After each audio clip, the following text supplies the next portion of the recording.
AITA for ending my birthday party because my girlfriend put her guy bestie's face on my cake. My name is Brandon Ellis. I am 32 years old, and I restore vintage airplanes for private collectors in a hangar at Falcon Field Airport in Mesa, Arizona. I have been doing this for 8 years, everything from World War II fighters to executive jets. When you are responsible for making sure a 70-year-old plane does not fall out of the sky, you learn about precision and consequences. Turns out, that does not translate to reading people. I met Caitlin at a charity event in a Scottsdale resort hotel 18 months ago. She works as a pharmaceutical sales rep. She is good with people, always put together. She makes you feel like the only person in the room. We connected immediately. Within 2 months, we were officially dating. She introduced me as her boyfriend. She posted pictures of us together. She took me to family dinners. Her parents adored me. I was part of her life, truly part of it. Everything seemed solid. We had routines. Thursdays, dinner at an Italian place near her apartment in Scottsdale. Saturdays, the farmer's market in Scottsdale. Sundays, I worked at the hangar while she did paperwork at the office. Predictable, comfortable, real. But there was always Trevor. Trevor was her best friend from college, 9 years of history. She talked about him constantly. Trevor said this. Trevor thinks that. Trevor wants to try this restaurant. At first, I thought it was normal. People have close friends. Only Trevor did not act like just a friend. The first time I met him, at a happy hour for Caitlin's pharmaceutical company, he walked right past me, pulled her in for a long 2-second hug, greeted me with a weak handshake, and then turned back to her with inside jokes that excluded me. I watched her body language change. She leaned toward him, laughed louder, touched his arm. When I brought it up later, she shut the topic down. She said I was making it weird. I let it go. Mistake number 1. Trevor had a key to Caitlin's apartment from when they were roommates 4 years ago. I still did not have one. He used that key to show up unannounced. One night we were having a candlelit dinner. A dinner I cooked. Seafood pasta, red wine from Napa Valley, the table fully set. Trevor walked in at 8, grabbed a plate, and sat between us. Caitlin handed him a fork as if it were the most normal thing in the world. He spent an hour talking about his divorce while I became invisible. When he left, I asked her why she did not tell him we were on a date. He needed someone to talk to, she said. I suggested he could come back another day. She accused me of being inflexible.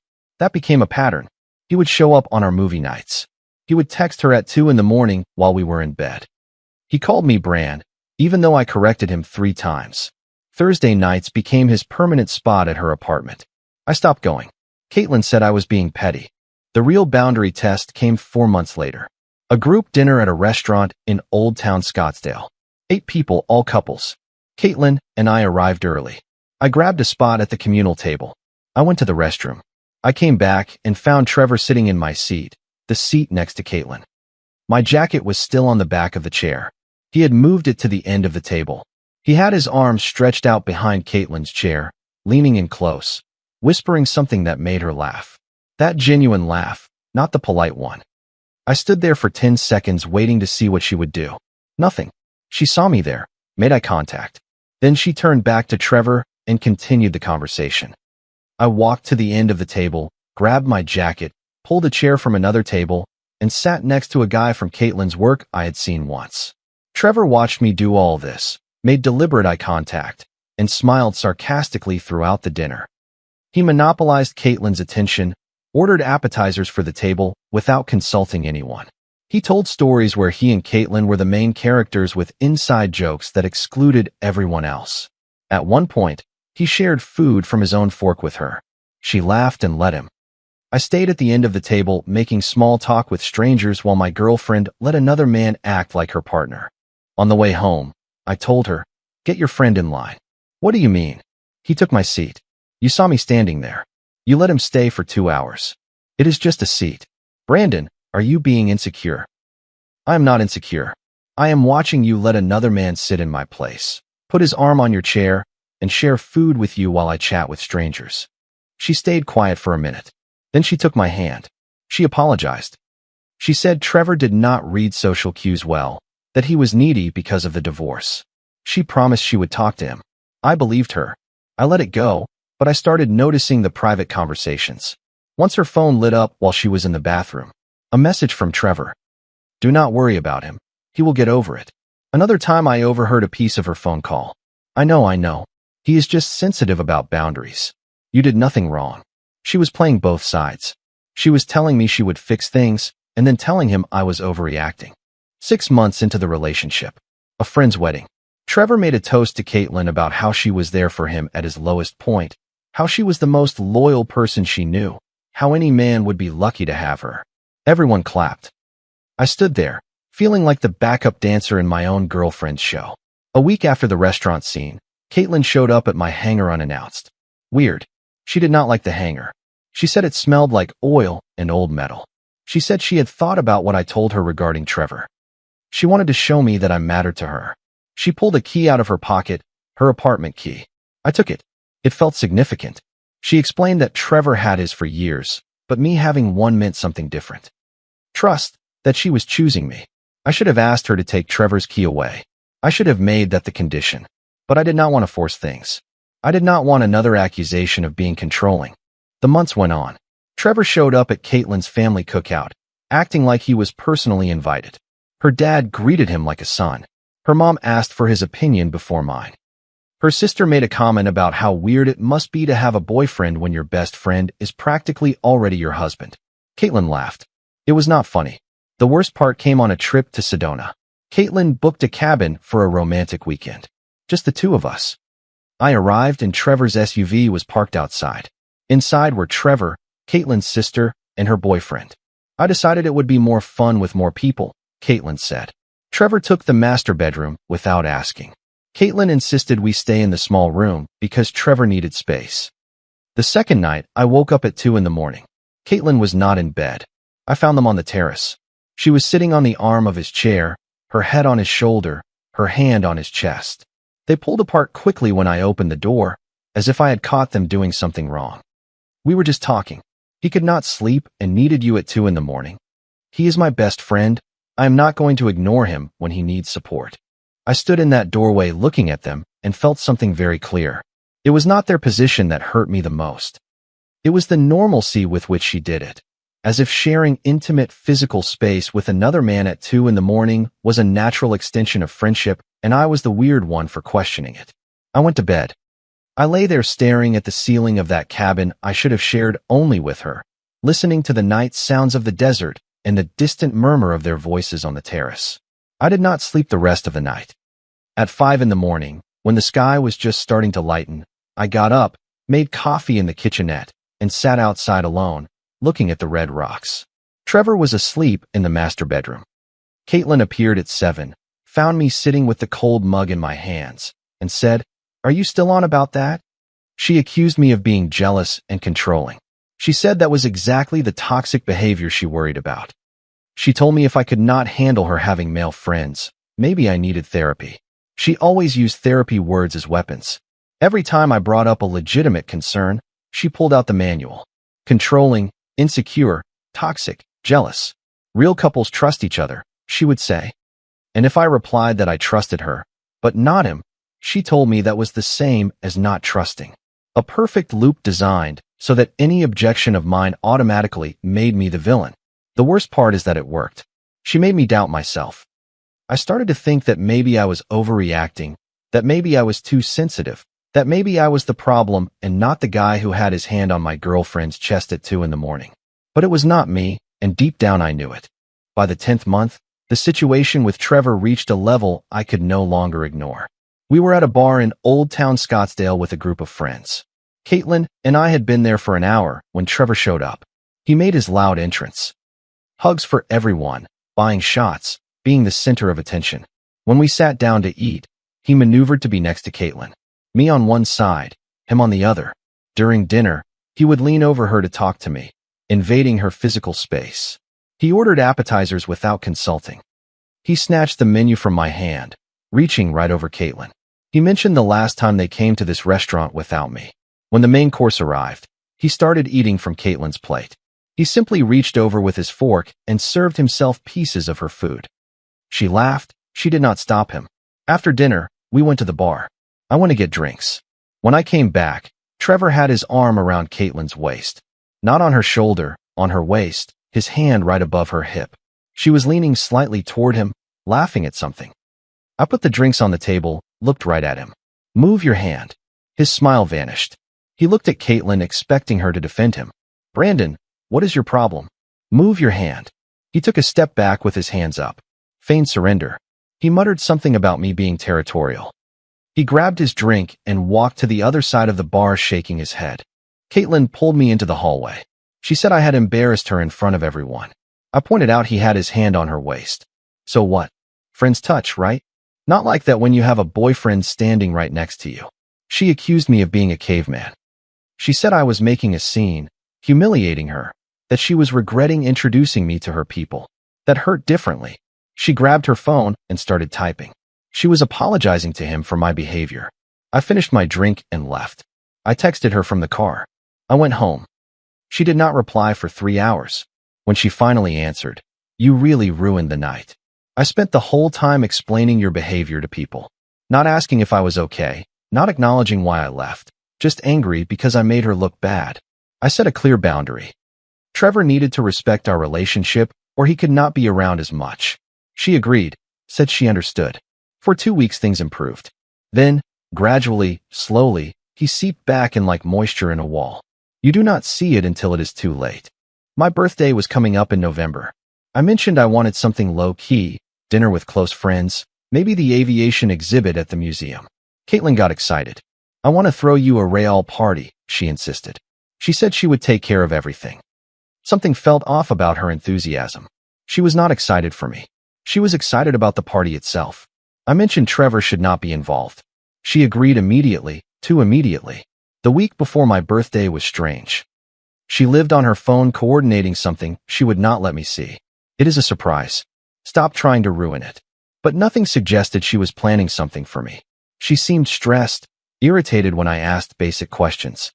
Just get to the event venue in Old Town Scottsdale at 7 on Friday. That is literally all you need to know. The venue was an event space in Old Town Scottsdale. Expensive, about $1,500 just for the hall. Tuesday I got home early and found Caitlin on a video call with the door closed. I listened through the door. Do not put his name on anything visible. He will see it when he walks in. I opened the door. She hung up immediately. "It is venue stuff," she said. When I asked why my name could not be visible, she got angry. It is a surprise element. Wednesday morning, her phone vibrated on the counter. A message from Trevor. "I cannot wait for Friday. It is going to be perfect." I stared at that message. Trevor excited about my birthday party. The guy I specifically said not to involve. Wednesday night, my friend Derek texted me. We have known each other since college, both engineers. "Hey, weird question. Is Trevor going through something?" Caitlin added me to a party planning group chat, and it seems like the celebration is more for him than for you. I read that 3 times. I called him immediately. He explained that Caitlin had added about 15 people to a group text. She said it was a big celebration and that Trevor really needed to feel the support this year, and that Brandon's birthday was the perfect occasion to make it special. Derek sent me the screenshot. Group, party planning, November 22nd. Message from Caitlin. "I am super excited to get everyone together to celebrate someone who has been through so much this year. Trevor really needs to feel the love from the people close to him. Brandon's birthday is the perfect occasion to make it special." I saved that screenshot. I knew I was going to need it. When Caitlin got home, I was sitting in the living room.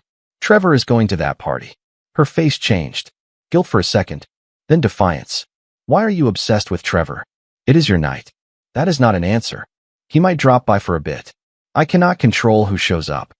I showed her Derek's screenshot. Her saying in the group that the party was actually for Trevor, that my birthday was just a convenient date. She went pale, asked who told me. I asked her if that mattered. I pointed out she lied. She said she did not lie, that she was trying to do something nice for both of us. Trevor was going through hell with the divorce and losing his job. She thought she could combine things. I told her my birthday party was not logistical efficiency. She accused me of being selfish. That is exactly the toxic behavior I am talking about. I stood up. I told her I was going to the hangar, that when I got back she needed to decide if that party was for me or for him, because it could not be for both. She did not answer. Friday arrived. At 6:45, I walked past the event venue in Old Town Scottsdale. I looked through the windows. The space was set up, decorations, tables, a banner I could not quite read. At 6:50, Trevor showed up, not as a guest, carrying a box, walking in like he was part of the setup crew. I waited until exactly 7. Then I walked in. The place was full, 30, maybe 40 people. A DJ playing music in a corner. Soft, upbeat music that I never liked, but that Caitlin played at all her parties. People laughing with drinks in hand. The space was beautiful, high wooden beam ceilings, warm desert tones, that expensive southwestern visual of Old Town Scottsdale that charges by the square foot of history. The decorations were generic, silver and black balloons, streamers, basic stuff.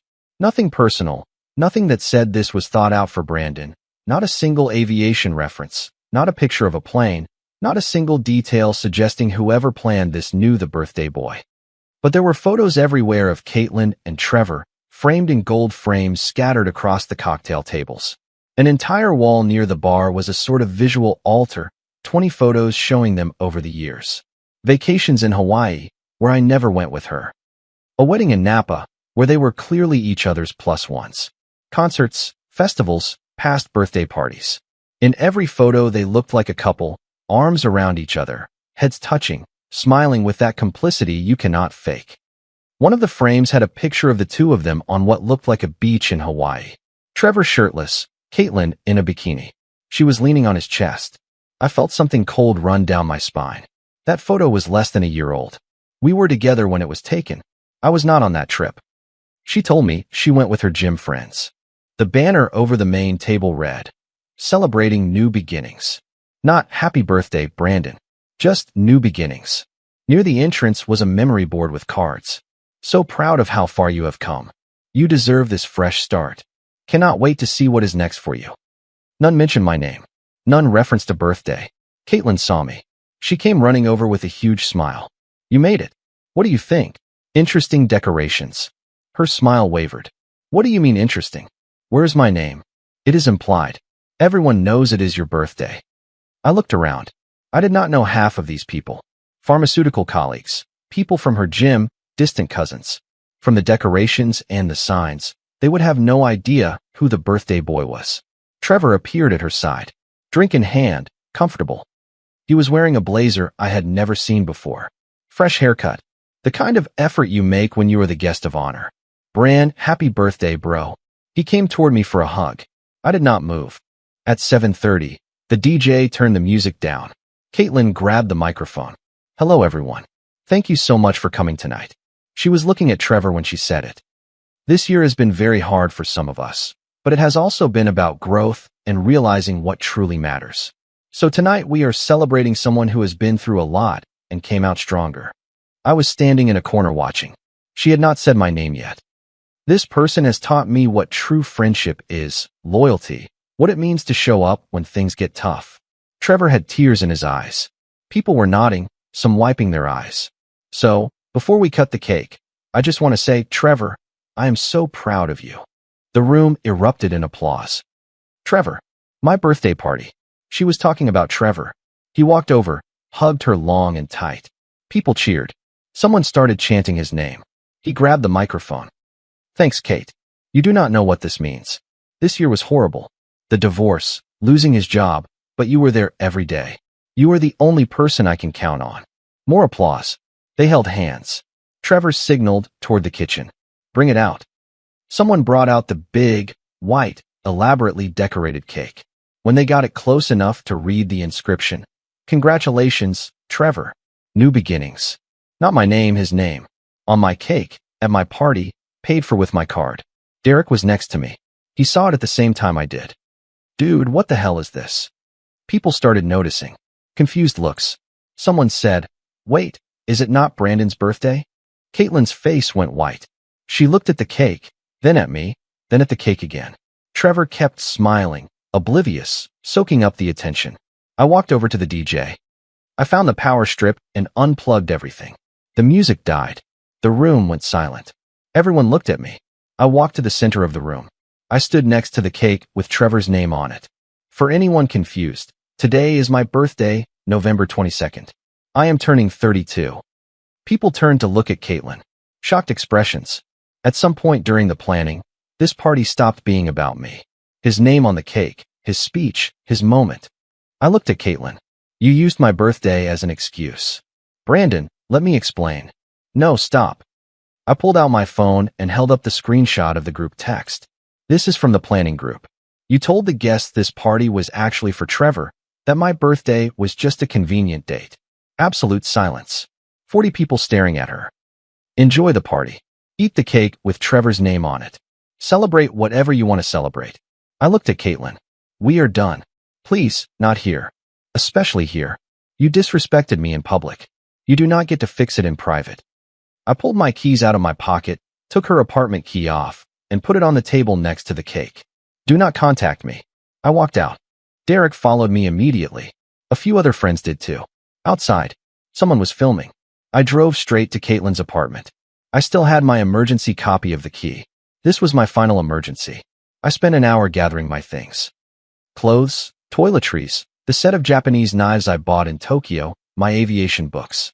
I left her stuff on the counter. I wrote a note. Your key is with the doorman. Do not contact me. I changed her name in my contacts to blocked. I blocked her on everything. Phone, social media, email filters. I got home at 10:30, phone blowing up. I sent a single message to the friend group. I am fine. Do not pass on messages from Caitlin. I am not discussing this.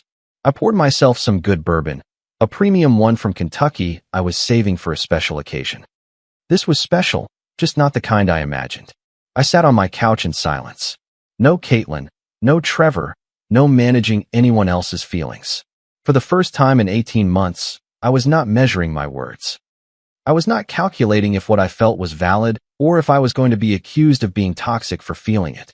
I just existed. An existence without pressure felt like oxygen after being underwater for too long. I felt I could breathe again. I took out my phone and wrote an email to the bank to initiate the chargeback the next day. Then I wrote another email to the locksmith who changed my locks months ago, asking if he could do the same with mine. Even though Caitlin never had a key to my house, I wanted everything to feel new, clean, like when I restore a plane and replace every last rivet, even if the original still works. At 11, the doorbell rang. The camera showed Trevor. I spoke to him through the intercom. Get lost. We need to talk man to man. There is nothing to talk about. Get lost. He tried the pity angle. He said Caitlin was destroyed, crying, not eating, that he had never seen her like this. I almost laughed. I pointed out the irony to him. I had heard her at my birthday party with another man's name on the cake. He said it was a misunderstanding. He said I was overreacting. I told him calmly, with the same voice I use when I explain to a client that their plane has a structural defect and cannot fly, that he had spent a year and a half testing boundaries, showing up uninvited, taking my seat at the table, putting his hands on my girlfriend. Every move calculated to mark territory. You failed, I told him. I was never competing with you. I only expected basic respect in my own relationship. Neither of you could give it. He said I was misinterpreting it, that he and Caitlin were like siblings, that people today do not understand deep friendships. Siblings do not sit in the dark at 2 in the morning with their hand on their sister's chest, I told him. Siblings do not take their sister's boyfriend's seat and smile sarcastically all night. And siblings definitely do not put their name on someone else's birthday cake. Silence. I told him if he showed up again, I would call the police and file a harassment report. He left, got in his SUV, stayed there for a few minutes, probably calling Caitlin, and then drove off. I poured myself another bourbon. Saturday, I canceled everything. I removed her from emergency contacts, changed passwords for Netflix, Spotify, the shared Uber account, the Spotify family plan I paid for, everything. Every password I changed felt like removing a rusted screw from a part that no longer worked. Methodical, emotionless, necessary. I found the receipt for the venue rental buried in my email. Caitlin had charged $1,500 to my credit card without telling me. I did not even know she had my details. She probably copied them from the time I bought the plane tickets for the Sedona trip, which ended up being Trevor's surprise gathering at the cabin. $1,500 for a party celebrating another man on my birthday, paid for with my money. The audacity genuinely made me laugh. It was so absurd it no longer fit into anger, it fit into comedy. I called the bank first thing Saturday. The executive who helped me, a man with a calm voice who identified himself as Mr. Harrington, asked for documentation. I sent him everything. The screenshots of the group text where Caitlin said the party was for Trevor, the picture of the cake with his name on it, the messages where she refused to confirm if Trevor was involved, the receipt showing the charge was made without my authorization. Mr. Harrington took a long pause after reviewing the files. Mr. Ellis, he said with the voice of someone who has processed thousands of chargebacks but had just seen something new. This is probably the most justified chargeback I have processed in 5 years on the job. Approved in 48 hours, $1,500 back in my account. Caitlin would receive the notification from the bank when she tried to pay for something and discovered the charge had been reversed. Not my problem. Sunday morning, message from Caitlin's sister.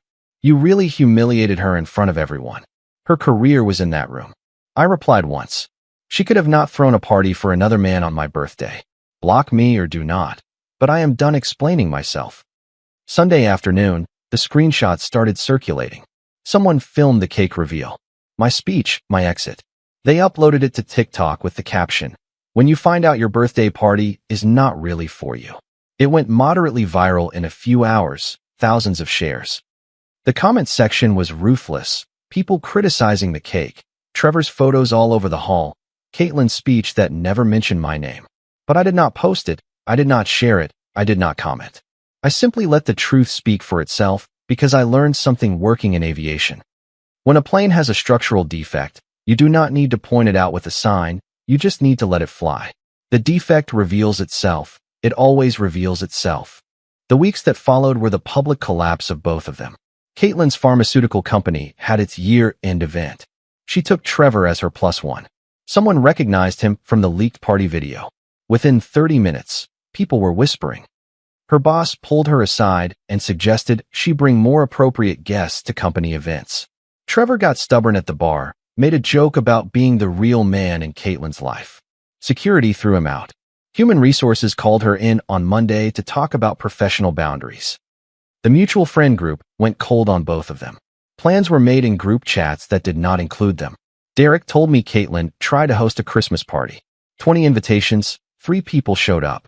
They stayed for an hour. She spent that time trying to reframe the birthday party as a misunderstanding. Derek's girlfriend cut her off. We all saw the video. We all saw his name on the cake.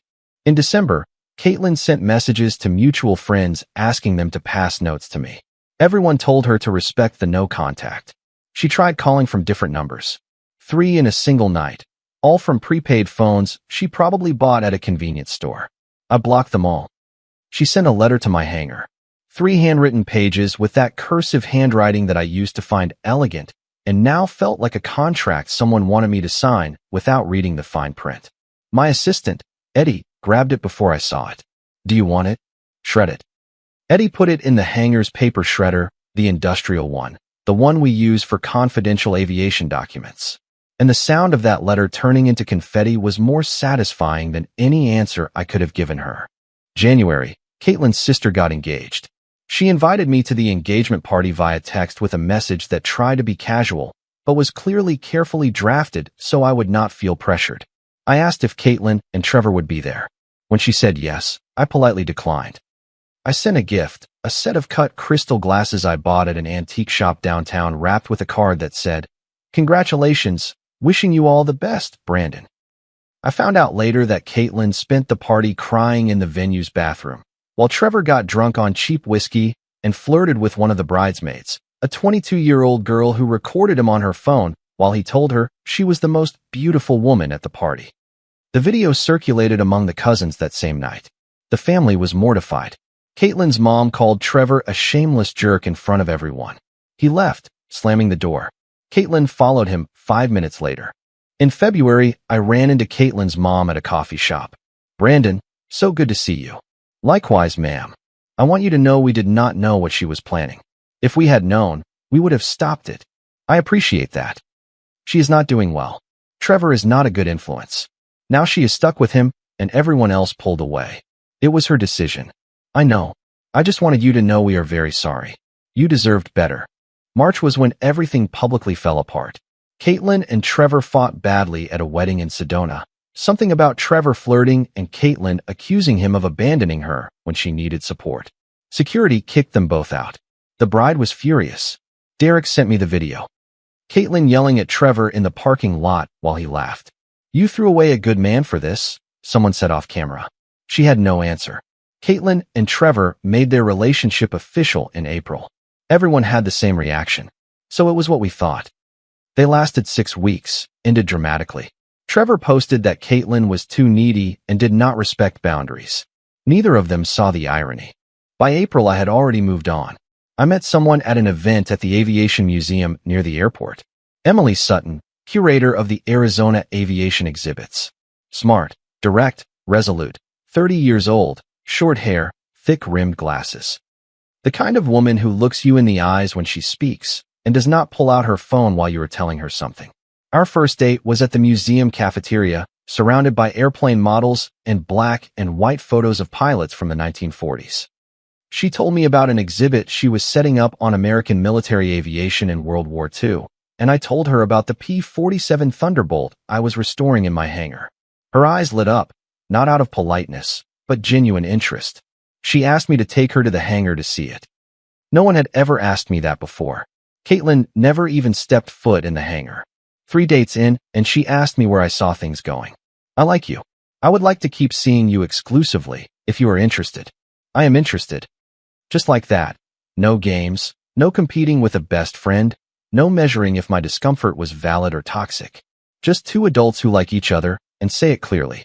A year after the party, I was having dinner with Emily celebrating her promotion. She spent 20 minutes telling me about her plans for a new military aviation exhibit, genuinely interested in my work, treating me like an equal. This is how it should be, without competing with anyone. Without managing someone else's insecurity while mine is ignored. Just mutual respect and someone excited to build something with me. My phone vibrated. Unknown number. Preview. Brandon, we need to talk. Meet me at the venue tomorrow at 7. I will be there, whether you come or not. I stared at it for 3 seconds. Blocked. Deleted. I did not reply. Emily noticed. Everything okay? Just spam. She went back to talking about the exhibit. I went back to listening. The next night, at 7, I was in my hangar working on an R-2600 engine from 1944, detail work that requires total attention. My phone was on silent. Caitlin was sitting at the venue in Old Town Scottsdale waiting alone. Some people believe you owe them closure, that you are going to fix what they broke just so they can feel better. It is not going to happen. Emily walked into the hangar. Dinner is ready. I am coming. She kissed my forehead and went back inside. I tightened the last screw. I wiped my hands with a rag that smelled like motor oil and old metal. The exact same smell Caitlin said she could not stand. And I followed her. I am 32 years old. I am with someone who truly wants to be with me. My restoration business is doing well. I just finished a 1944 P-47 Thunderbolt that is going to an air show next month. Life is good. Last month, Caitlin's sister ran into me at that downtown coffee shop. The conversation I told you about at the beginning. Just so you know, she talks about you all the time. She tells everyone you were the one who got away. I was not the one who got away. I was the one who walked away. We chatted for a few more minutes. We said goodbye. Emily asked me later. Was it weird? No. Old news. Do you regret leaving? Someone who put another guy's name on my birthday cake? Not once. She laughed. Just last week, Trevor tried one last time. Unknown number. Brandon, it is Trevor. I know time has passed, but I wanted to reach out man to clear things up. Blocked, deleted. I kept working on the engine. Emily walked into the hangar. Dinner is ready. Almost done. One more screw. Wait for me inside. She left. I tightened the screw, wiped my hands, followed her. That is all. Nothing more, nothing less. Just a man who stopped being the extra in his own story and decided to be the main character of one worth telling. And if anyone asks me if I miss Caitlin, the answer is the same one I gave her sister at that coffee shop. I was not the one who got away. I was the one who walked away. There is a huge difference between those two phrases, and understanding that difference is probably the most important thing that has happened to me in 32 years. Next week, the P-47 Thunderbolt leaves the hangar for the first time in 79 years. A World War II airplane restored piece by piece, screw by screw, with the patience of someone who knows that things done right take time. Emily is going to be on the runway to see it. My parents are going to be there. Derek is going to be there. Eddie, who shredded Caitlin's letter without asking, is going to be back there with the mechanics clapping when the engine starts for the first time.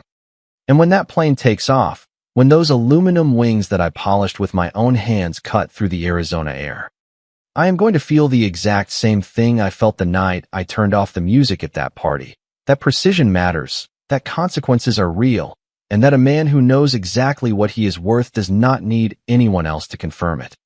That plane does not need applause to fly. It just needs every piece to be in its place, just like me. The lesson here is clear. If your partner has a best friend who acts like a boyfriend, who has a key to their house, who shows up unannounced, who takes your seat at the table and shares food from his fork, that is not a close friendship. It is a parallel relationship disguised as a brotherhood.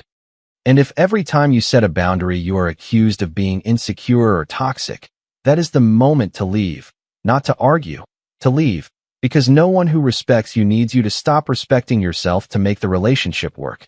Comment: I really hope this story touched something in you today. I believe the most powerful thing we can do is value ourselves enough to set firm boundaries.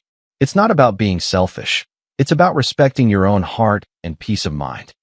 We all have a responsibility to choose relationships that lift us up rather than slowly wear us down. Choosing to walk away from what no longer serves you is an act of courage and self-love. Healing begins the moment you decide your well-being matters. Be gentle with yourself as you learn these lessons. I hope you'll take a moment to think about the connections in your own life and whether they truly honor who you are. You deserve calm, genuine love, and real respect. Thank you for being here with me. And never forget that your peace is precious. If you liked it, don't forget to leave a comment and support the channel by subscribing. See you in the upcoming stories.